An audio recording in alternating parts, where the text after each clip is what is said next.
जब राजा रामचंद्र बियाही घरे आइले, जब राजा रामचंद्र बियाही घरे आइले, अरे बीचे आंगन भैले खड़ा रे लालनवा, अरे बीचे आंगन भैले खड़ा रे लालनवा।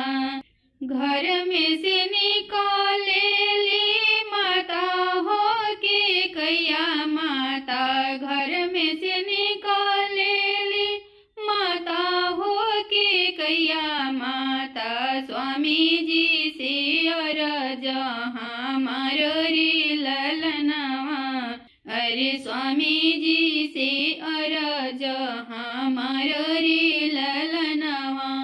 राम के तिलक भरत के चढ़ाई, राम के तिलक भरत के लगाई, अरे राम के दिही बनवा सरी ललनवा, अरे राम के दिही बनवा सरी ललनवा।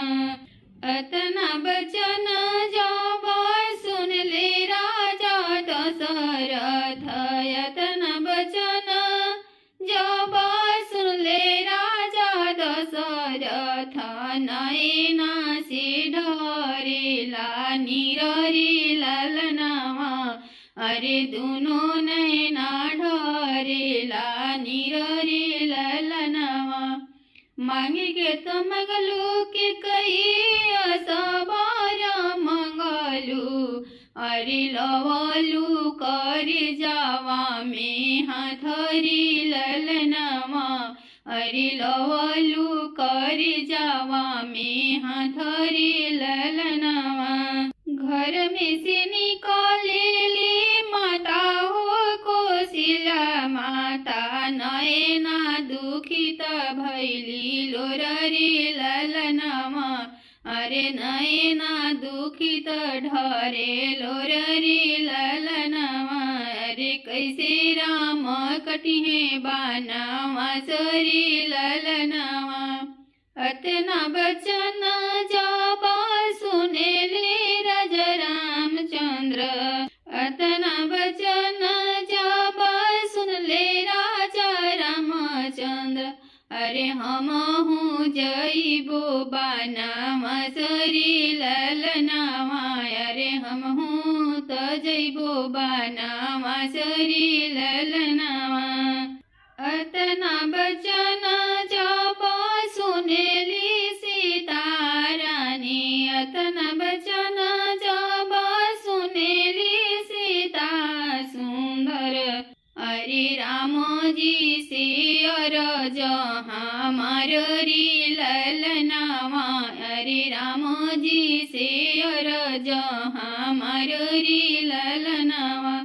जहाँ चलब राम जी हमहु जे चलबो, जहाँ चलबी राम हमहु जे चलबो, अरे हमहु चलबी संग साथरी ललनवा, अरे हमहु चलबी संग साथरी ललनवा।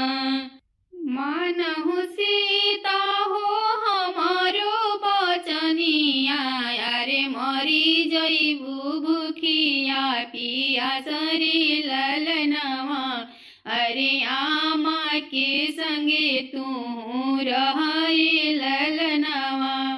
भूखिया में ते जाबो पियसिया में ते जाबो, भूखिया में ते जाबो पियसिया में ते जाबो, अरे हमहु चलबी संग साथरी ललनवा। भूखिया पियसिया स्वामी जी रहू रे परते जाबो, अरे हमहु चलबी संग साथरी ललनवा।